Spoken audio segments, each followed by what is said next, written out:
Espero y deseo que hayan descansado después del ajetreado final del curso político anterior, con los dos procesos electorales, y hoy les convocábamos para dar unas pinceladas sobre la apertura de este curso político que promete ser un curso político intenso y relevante, como no puede ser de otra manera. La idea que les queremos trasladar es una primera valoración de la situación política del archipiélago. No hablaremos de la gestión del Gobierno porque no ha transcurrido tiempo para hablar de la gestión, no somos como otros, habrá que esperar un tiempo prudencial para ver los resultados, pero sí sobre elementos políticos que comprometen y determinan la posición del Gobierno, y luego haremos una pequeña referencia también a la situación de la política española, que, como sabe, está en un momento muy relevante y de una alta incertidumbre. Sobre los asuntos canarios, apuntar que, como les decía, la gestión la evaluaremos poco a poco y lo hará esencialmente el grupo parlamentario que hoy me acompaña aquí, con la ausencia de Carmen Hernández, porque está en una comisión en el Parlamento en la que comparece la consejera de la Presidencia, si no recuerdo mal. De manera que ya evaluaremos la acción del Gobierno desde el partido y desde el grupo parlamentario, con la insistencia y responsabilidad que debe conllevar una fuerza política con representación relevante, como es nuestro caso. Ahora se trata de analizar algunas decisiones y comportamientos de la mayoría conservadora, de la mayoría de derecha que conforman Coalición Canaria y el Partido Popular. Yo diría que dos asuntos les retratan y que les colocan como partidos incoherentes y con riesgos graves de incumplimiento de los compromisos electorales. Tanto el Partido Popular, de manera más insistente, como Coalición Canaria, hacían una crítica fácil, demagógica, poco sustentada sobre el tamaño del Gobierno, los llamados chiringuitos. Bueno, pues resulta que los que hacían esta crítica han aumentado el tamaño del Gobierno como nunca en la historia de esta comunidad. Han aumentado en 20 direcciones generales, en 9 viceconsejerías, en 2 consejerías y en un comisionado. Significa aumentar la estructura de gobierno un 30%, casi 2 gobiernos. Esto tiene doble dimensión. Una, que esto cuesta dinero, en el que nosotros no hacemos demagogia, como sí hacían ellos, con un gobierno sensiblemente inferior, pero cuesta dinero. Pero lo más preocupante es que esto no garantiza mejor gestión ni mejor respuesta. Creo que esto responde más a convertir el Gobierno en un verdadero echadero de dirigentes políticos, duplicando y triplicando centros directivos de peso competencial limitado y de estructuras limitadas. Donde antes había un centro directivo, ahora hay 3 en varias áreas de conocimiento y de la estructura del Gobierno. Nos parece muy incoherente, absolutamente incumplir el compromiso que adquirieron de lo que ellos llamaban reducir los chiringuitos, con un incremento inaceptable, desproporcionado, innecesario de las estructuras del Gobierno, insisto, con 20 direcciones generales, 9 viceconsejerías, 2 consejerías y un comisionado. Se retratan diciendo una cosa cuando están en la oposición y haciendo toda la contraria en estado, vamos, sin ningún tipo de complejo cuando están en el Gobierno. Habían creado 19 direcciones generales al principio y este lunes crearon la número 20, ¿no? Creando una nueva estructura vinculada a la seguridad. Antes había un centro de seguridad y emergencia, ahora hay uno de seguridad, otro de emergencia y otro medio pensionista, ¿no? En fin, esta es una crítica que queremos hacer porque esto no es gestión, esto es una decisión política, creemos que irresponsable e incoherente. La otra es la política fiscal. La política fiscal determina el papel y la orientación de los gobiernos y nosotros sí que hemos tenido claro que tenemos que tener los ingresos necesarios para prestar los servicios a los que estamos obligados a darle a la población y, por lo tanto, la fiscalidad tiene que estar al servicio de las necesidades que el sector público tiene para prestar servicios públicos e infraestructuras a la ciudadanía. Y que, en cualquier caso, la fiscalidad tiene que ser progresiva. Ellos apuntaron en la campaña electoral 2 rebajas electorales. Una, eliminar las al 100% las bonificaciones del impuesto de donaciones y sucesiones. Decirles que el 95% de los ciudadanos y ciudadanas de Canarias que puedan recibir una donación o una herencia pagaban hasta antes de ayer cero. Cero. Sí, estoy seguro, no les conozco a todos bien, que ninguno de los presentes tendrá, con la regulación anterior, que pagar nada por una herencia o una donación. Son los que no están presentes, una minoría, los que se benefician de esta rebaja fiscal que rondará los 20 millones de pérdida de ingresos y, añado, con reglas fiscales, se deduce la misma cantidad del límite de gasto. Es decir, que el próximo año el Gobierno de Canarias dispondrá de menos 40 millones de euros para atender necesidades ciudadanas. Y todo para satisfacer a muy pocas personas, porque la bonificación alcanzaba la preexistente al 95% de los que tuvieran que tributar si se daba la circunstancia de heredar o de que le hicieran una donación. Por lo tanto, una crítica clara a esta manera de interpretar la fiscalidad, de reducir la fiscalidad a los ricos. Esto no tiene nada que ver ni con la inflación, ni con la cesta de la compra, ni con las rentas medias y bajas. Esto es favorecer a los más poderosos, sin complejo. Por cierto, lo hizo 2 días antes un gobierno muy parecido, que es el de Baleares y el de Valencia. El gobierno de Baleares y el gobierno de Valencia, junto con el gobierno de Canarias, los tres en el bloque ultraconservador, pues han tomado la misma decisión de bonificar al 99% este impuesto. Y luego está el otro gran compromiso, que es rebajar el IGIP del 7 al 5%, que están buscando pretextos y excusas para no hacerlo. Porque si bien 40 millones impactará en la capacidad de gasto público, son 40 millones de 10.000. Pero claro, si rebajan el IGIP del 7 al 5, se dejan de ingresar 540 millones. Luego hay una controversia, ¿cuánto afecta a los ayuntamientos y a los cabildos? 540 millones, pero además de esos 540 millones, con las reglas fiscales vigentes, se deducen del límite de gasto autorizado para cada administración la misma cantidad. Es decir, que si se endosaran los 540 millones de reducción fiscal solo al Gobierno, además de los 540 millones, hay que deducir al límite de gasto otros 540 millones. Es decir, que estamos hablando de 1.100 millones. Y 1.100 millones menos de capacidad de gasto son recortes seguros. Y saben que este compromiso electoral, el único relevante que hicieron, si lo aplican en los términos que comprometieron con sus electores, entonces sí que vamos a tener un grave problema en relación a la estabilidad de los servicios públicos y, yo añado, de los ayuntamientos y de los cabildos. Entonces van a tratar de incumplir buscando pretextos. Y se han sacado de la manga un problema habitual, que es la desviación del Servicio Canario de Salud. Diciendo, oiga, es que nos hemos encontrado una desviación del Servicio Canario de Salud y entonces nos vamos a pensar lo de la rebaja del IGIP. Esto no, primero, que el Servicio Canario de Salud se desvíe es habitual. Les voy a poner un ejemplo incontestable. Año 19, heredamos el gobierno de Coalición Canaria y el PP. Y tuvimos que habilitar 498 millones de euros para tapar el agujero de sanidad. 500 millones. Para ponerlo en relación a aquel momento, el 17% del presupuesto de la sanidad de entonces.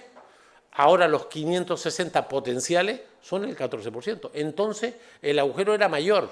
¿Y sabe qué hicimos nosotros? Resolver el problema. ¿Y sabe qué tienen que hacer ellos? Resolverlo. Y yo les añado que se puede, perfectamente.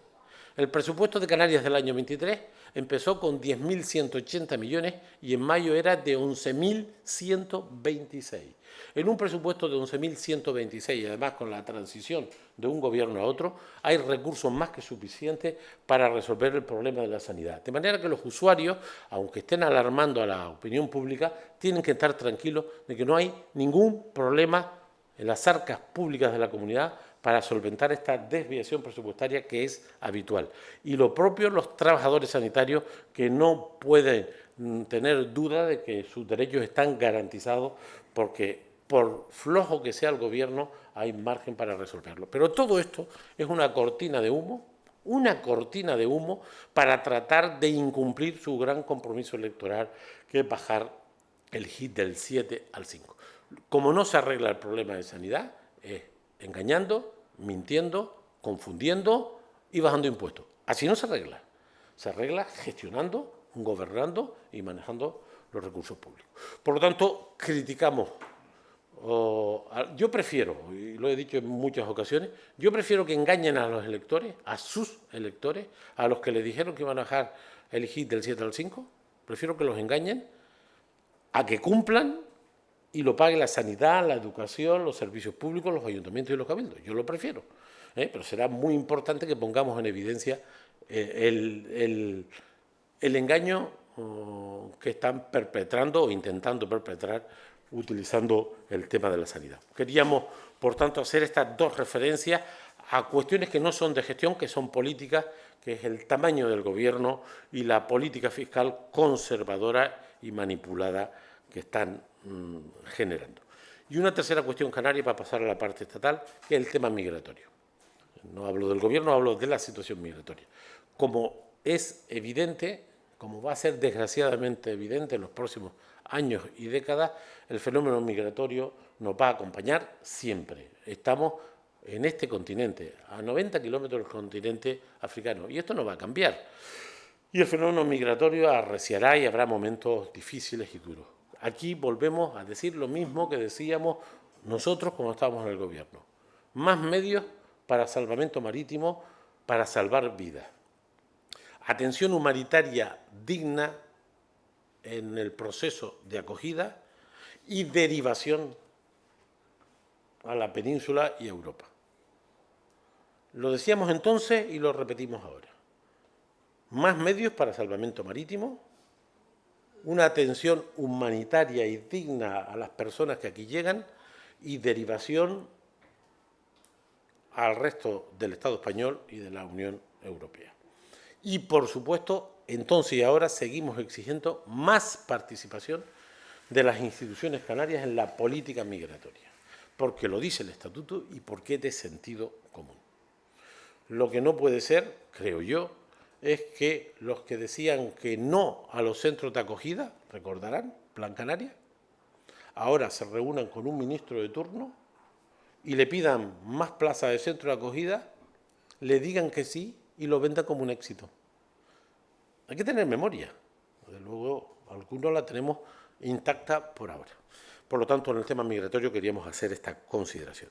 Sobre la política española, situación casi apasionante, ¿no? Claramente dos bloques, ¿no? Un bloque conservador, centralista, que encabeza el Partido Popular, que continúa Vox, que continúa Coalición Canaria y la Unión del Pueblo Navarro.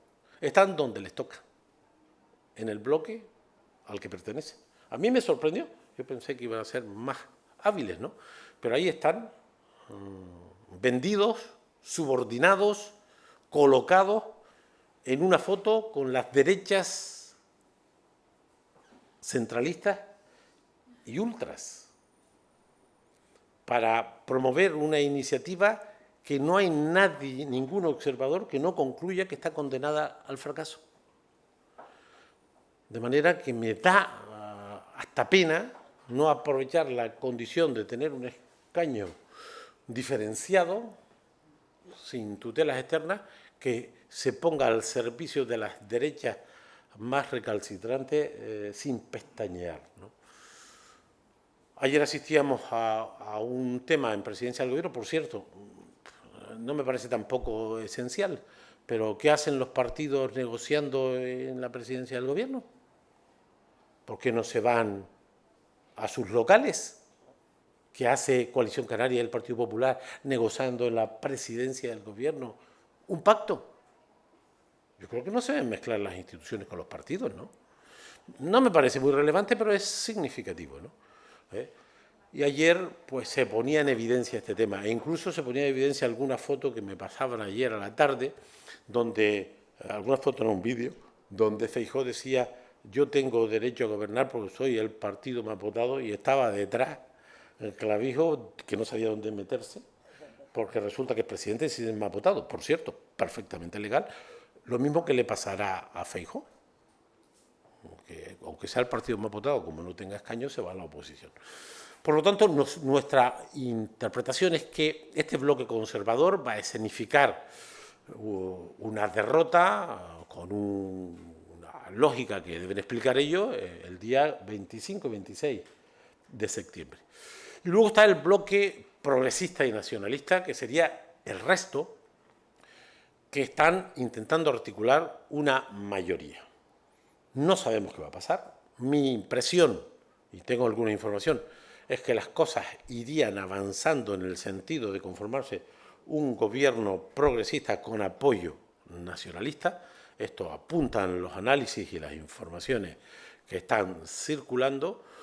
No será fácil, como están viendo por los condicionantes, pero en cualquier caso creemos que hay altas probabilidades de que se conforme en una segunda vuelta que se está apuntando para el 17-18 de octubre, un gobierno de perfil progresista con apoyo nacionalista. Nosotros creemos que aunque lo primero no tiene ninguna probabilidad, me refiero a la investidura de Feijóo, lo segundo tiene altas posibilidades, nosotros no descartamos el bloqueo político. No lo descartamos porque como no conocemos todas las variables, puede haber elementos que hagan imposible el entendimiento. Cierto es que todo el mundo apunta, incluida la información que no se publica, que las cosas irían bien. Lo que decimos es que estaremos expectantes a la conformación de un gobierno de España donde, si se conforman los términos previstos, la agenda territorial va a aparecer como elemento central del debate político español. La agenda territorial lo va a ser pues casi todo. Y ahí decimos nosotros. Nosotros nos decimos que el PNV presida el Congreso de los Diputados sin que el PNV estuviera de acuerdo. Tampoco se nos ocurre lo del Estado libre asociado que duró 24 horas. Nosotros lo que decimos es que si hay un gobierno progresista con nacionalistas, lo primero es que se cumpla el Estatuto de Autonomía, que se cumpla el REF, que se cumpla nuestra condición de región ultraperiférica, que no se nos retire ni un solo derecho, que se aplique la capacidad de autogobierno que tenemos y que se cumpla por el tema migratorio nuestra presencia en la política migratoria. Y si hay modificación del modelo de Estado, que yo creo que solo hay un camino, que es la reforma constitucional, lo otro es un entente, que si quieren comentamos, me refiero al de Lehendakari. Si hay una reforma constitucional, nosotros creemos que la mejor manera de evolucionar para reconocer el Estado plurinacional que representa España, la complejidad territorial, el Estado compuesto, el instrumento jurídico político que mejor representaría y respondería a la diversidad es el llamado Estado federal asimétrico. Sería un paso relevante frente al Estado autonómico, de manera que se articulara un Estado federal donde cada territorio tiene un estatus que no tiene que ser idéntico al de al lado. No tiene por qué tener régimen económico y fiscal ningún otro territorio que no sea Canarias. De manera que nosotros hablamos que si hay un debate de reforma constitucional, nuestra propuesta es el Estado federal asimétrico porque creemos que sería la mejor manera de responder. Y ahí sí que estaríamos exigiendo al máximo. La otra propuesta de una lectura bilateral de la Constitución nos parece una teorización compleja y en cualquier caso destinada solo a responder a los problemas de Euskadi, de Navarra, de Galicia y de Cataluña. Y no lo vamos a aceptar. Nunca aceptaremos soluciones para uno excluyendo derechos de otros. Creemos que en el modelo actual de las autonomías hay que cumplir con lo que tenemos y si se produce un cambio, ese cambio tiene que ser con la participación de todo el mundo y nosotros creemos que el Estado federal asimétrico debe ser la solución. Si esto se produjera, habría que modificar estructuras relevantes del poder estatal. Por ejemplo, el Tribunal Constitucional, que por cierto no es, digamos, el espacio jurídico, no es poder judicial. El Tribunal Constitucional no es un tribunal ordinario, es un tribunal constitucional. Está el Poder Legislativo, el Poder Ejecutivo y está el Poder Judicial. Y está el Tribunal Constitucional. Y el Tribunal Constitucional está designado por los poderes centrales del Estado. Si hubiera un cambio en el modelo de Estado, en el Tribunal Constitucional tienen que estar las partes, los Estados federados y el Estado central. El Consejo General del Poder Judicial, lo propio. Y, desde luego, el Senado necesitaría también una revisión.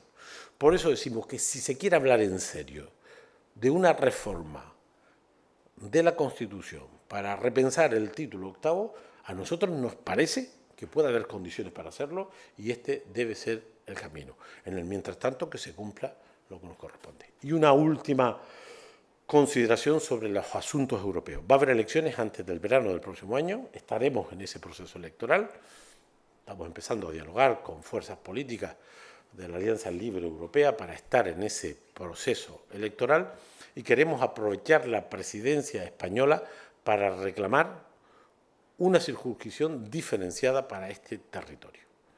Las regiones ultraperiféricas tenemos una identidad, una cobertura jurídica, una situación tan peculiar que valdría la pena que del cupo de eurodiputados que toquen a España llegáramos a un acuerdo de que algunos fueran elegidos por los residentes del archipiélago canario. Recuperar esa idea, que no es nueva, de una circunscripción para Canarias al Parlamento Europeo. Le haremos llegar esta propuesta, no será fácil, pero nos parece que forma parte de la lógica de las cosas y que tiene un sentido aplastante. Estas eran las tres cuestiones que les queríamos comentar, los asuntos canarios, esta referencia a la situación política estatal y esta consideración sobre el proceso electoral europeo y reclamar una circunscripción electoral al Parlamento Europeo en Canarias.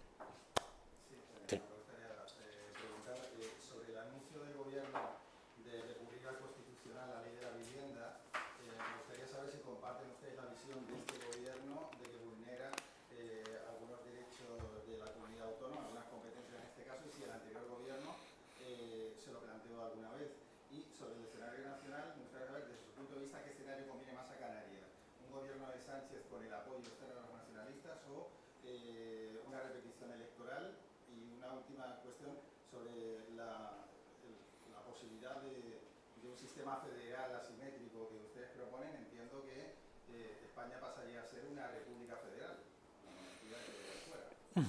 Vamos a ver. El Gobierno ha dicho que va a evaluar el impacto que la ley de vivienda tiene en el autogobierno. Y si hay sustancia, lo primero que hay que hacer es sentarse en la comisión bilateral. Sí. Lo que dice la lógica es que la primera condición, cuando hay una norma estatal, una norma canaria, que el Estado considera que la canaria vulnera la Constitución, o nosotros consideramos que la nuestra, la estatal, vulnera el Estatuto, lo que hay que hacer es promover la comisión mixta y hablar. Es decir, oiga, es que usted en este precepto se impone al autogobierno. La primera cuestión es estudiar el tema, que yo no tengo eso estudiado. Si tienen eso estudiado, sentarse en la comisión y dialogar, porque la primera condición del proceso de debate sobre la constitucionalidad de las normas están las comisiones estatutarias establecidas. Y, en segundo lugar, una vez agotadas las posibilidades de entendimiento, cabe el recurso de inconstitucionalidad. Y si eso tuviera sustento, no me consta informe alguno al respecto, nosotros, si es vulneración del Estatuto de Autonomía, exigiríamos revisión. Pero mucho me temo que en el fondo no se esté discutiendo esto, sino los otros preceptos de la ley. Pero no me voy a aventurar a hacer juicios de valor, porque esa es una ley que trata de resolver asuntos que tocan intereses de minorías poderosas, por ejemplo, de los grandes tenedores. Y yo, como me conozco razonablemente a los actores, mucho me temo que el pretexto pudiera ser el primero, que si hay cobertura y datos lo apoyaríamos, para cuestionar lo segundo, que son las orientaciones de esa ley cara a favorecer el derecho a la vivienda. Sobre la posible... ¿qué gobierno interesaría? Si hubiera que elegir el gobierno conservador al gobierno progresista, Nueva Canarias lo tiene claro, preferimos el gobierno progresista, pero sin ninguna duda, porque el gobierno progresista fue el que hizo cosas como el ingreso mínimo vital, los ERTE, las ayudas COVID o la potenciación de los servicios públicos o el salario mínimo interprofesional. De manera que nosotros, si hay que elegir entre un gobierno de derechas y un gobierno progresista, preferimos un gobierno progresista. Que no quiere decir que estemos de acuerdo en todo lo que el gobierno progresista plantee. Desde luego, sobre Canarias, en la legislatura pasada, aguantamos a los socialistas incumplimientos y vulneraciones del REF que tuvimos que pelear con dureza extrema. Y también aguantamos a los socialistas mirar para otro lado con el fenómeno migratorio. De manera que si hay que elegir entre un gobierno de derecha ultracentralista como el que apunta el señor Feijóo, preferimos al del señor Sánchez. Porque yo creo que los intereses de la mayoría social estarían mejor colocados en un gobierno de progreso y nacionalista que en un gobierno de derecha centralista. Si hubiera reforma constitucional, que es mucho suponer, para que haya reforma constitucional tiene que estar el PP. Tiene que estar el PP. Por eso Ibarretxe se saca el asunto de lo de la lectura sin cambiar la Constitución, porque sabe que no hay ninguna posibilidad. Perdón, ¿yo dije? No, es que era el plan Ibarretxe, este era el mismo plan Ibarretxe, ¿verdad? Sí, yo hablo de Ibarretxe porque le vi en esa discusión. De manera que la propuesta de Urkullu es una propuesta de sentarnos para de lo mío qué. Porque lo que está diciendo Urkullu, nos sentamos, llevamos el estatuto al máximo, los deportamos y apalabramos entre el gobierno central y Euskadi, Navarra como es foral también, los gallegos porque son comunidad histórica y los catalanes también. Yo creo que las posibilidades de conformar condiciones para una reforma constitucional del título octavo son muy remotas.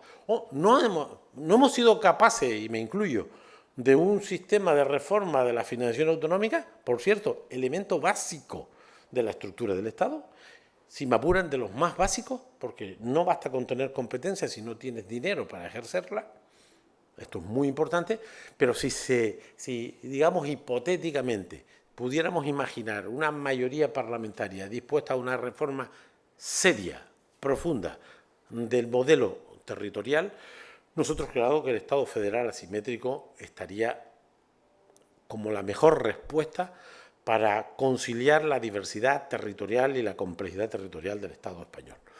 Nosotros, si hubiera una reforma constitucional de esta envergadura, seguramente entrarían otras variables a considerarse. Y nosotros somos republicanos. Nosotros no somos monárquicos. Aceptamos las reglas de juego que se establecieron y si algún día hubiera que votar entre monarquía y república, yo voy a defender en mi partido, y creo que no voy a tener dificultades en conseguir apoyo, que frente a monarquía y república. Pero me parece que esto está muy alejado de la realidad cotidiana y de las prioridades cotidianas. Yo creo que lo que toca ahora es que se cumpla el estatuto, que se cumpla el REF, que la condición RUP se respete y se desarrolle, que si hay cambios, estos cambios no sean para unos sí y para otros no. Y les añado, la financiación autonómica es la clave. Recuerden este elemento, es la clave. No ha habido posibilidad de modificar el reparto del dinero que financia las comunidades autónomas desde el año 14. Ni siquiera el PP, con mayoría absoluta, que lo podía haber hecho, se atrevió a cambiar la financiación autonómica. Y esta es una de las claves que se van a dirimir en el futuro gobierno progresista nacionalista. Y tenemos que estar muy atentos a la financiación autonómica, porque lo que determina el autogobierno no es ni siquiera el IGIC, que representa el 8% de los ingresos en un año como el de este, 9% si las cosas van muy bien. Lo que determina el autogobierno son los 7.500 millones que cada año de la financiación autonómica se reparte en el Estado. Y esta es una de las claves. Yo sé que se está discutiendo lo de la condonación de la deuda. Cataluña tiene 80.000 millones de deuda pública. Nosotros tenemos 6.500. Ellos son mayores que nosotros, me refiero al tamaño. Y esta va a ser una de las claves de la negociación y yo sé que esto está entre los bastidores de esta negociación. No tanto las competencias, sino como la financiación. Y ahí los canarios tenemos que estar muy organizados porque cualquier modificación indebida del sistema de financiación nos perjudicará. Nosotros hemos conseguido colocarnos después del año 17, cuando modificamos, separamos los recursos fiscales del REF de la financiación. Recuerdan este hecho relevante, año 17, que en 3 años recuperamos los 600 millones aquellos que perdíamos. Nosotros estamos ahora, bueno, razonablemente bien colocados en el reparto de la financiación autonómica, y cualquier cambio tiene que ser para mejorar y no para retroceder.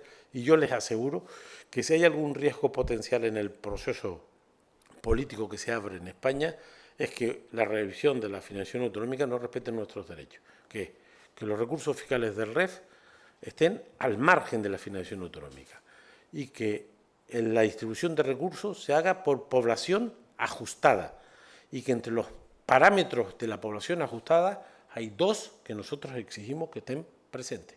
Uno es la insularidad y el otro es, y es muy importante, la riqueza. Entre más desempleo y más pobreza, más recursos se necesitan para los servicios sociales, para el sistema educativo y para la sanidad. Nosotros todo eso lo tenemos por escrito. Si hay un nuevo sistema de financiación, no se puede mezclar el sistema con los recursos del REF, y la población ajustada tiene que ser el parámetro que lo determine, y entre esos criterios de ajuste, la insularidad y la distribución de la riqueza tienen que ser valores esenciales. Y aquí sí que vamos a entrar en la próxima legislatura, si hay gobierno PSOE nacionalista, y tendremos que estar muy atentos, porque aquí nos jugamos la financiación de la sanidad, de la educación, de los servicios públicos, de las infraestructuras, de los grandes temas que gestiona el Gobierno de Canarias. Son respuestas largas, pero también son temas complejos, ¿eh?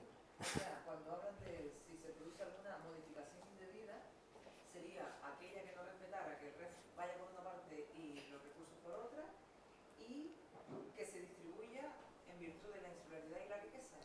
Nosotros lo que decimos es, tú imagínate, no, la población es el elemento básico, pero la población, tú imagínate, somos 2.200.000 y la otra comunidad es 3 millones. Pues es evidente que tú tienes que dar servicio a los 2 millones y a los 3 millones. Pero claro, no es lo mismo si en estos 2 millones tienes un 22% de paro y en el otro tienes un 4%, y no es lo mismo tener una riqueza de 20.000 euros per cápita que tener de 48.000 euros per cápita.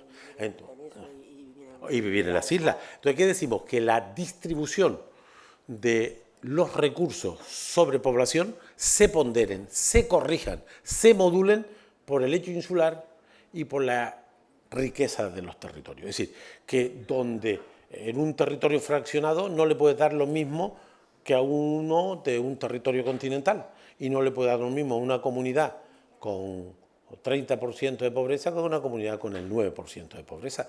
¿Qué quiere decir eso? Que la población se ajusta por parámetros como estos, ¿no? Como es la pobreza y la insularidad. Y eso lo tenemos por escrito y lo pelearíamos. Pero esto sí que yo creo que se va a discutir la próxima, ¿eh? Lo de la reforma constitucional se va a hablar, pero será complejo, pero la reforma del sistema de financiación, y yo creo que lo primero que va a circular va a ser la condonación de la deuda. Creo que ese va a ser el elemento, porque hay comunidades, es decir, 80.000 millones de deuda pública en Cataluña puede representar fácil el 35% del PIB de esa comunidad. Nosotros tenemos 6.500 y el 13,7% del PIB. Somos la penúltima comunidad con menos deuda, ¿no? Y eso significa que pagamos menos intereses y menos capital, y que el presupuesto está más libre. En Cataluña el presupuesto está lastrado porque tienen que pagar intereses y capital de esa deuda importante que ellos tienen, ¿no? Pero esta será una de las claves del debate político español, no tanto el fondo, que sería la reforma constitucional, como arreglar los problemas, y ni les cuento en Cataluña la importancia que esto tiene, ¿no? Y lo que sí también les digo es que estos son vasos comunicantes. Si hay 125.000 millones a repartir, si alguien se lleva 7.000 millones más, alguien pierde 7.000 millones. Y por eso hay que estar muy atentos a cómo defendemos las singularidades de Canarias en un acuerdo renovado de financiación autonómica, que es la clave del autogobierno. Sin recursos no hay autogobierno, ¿no? Y eso está en la mesa, ¿no? ¿Más cuestiones? Si no es así, les agradecemos la presencia, les pedimos disculpas por el rollo y estamos en contacto, ¿no? Porque vamos a tener una legislatura, yo creo que va a ser intensa y entretenida y estaremos jugando nuestro papel. Un poco largo.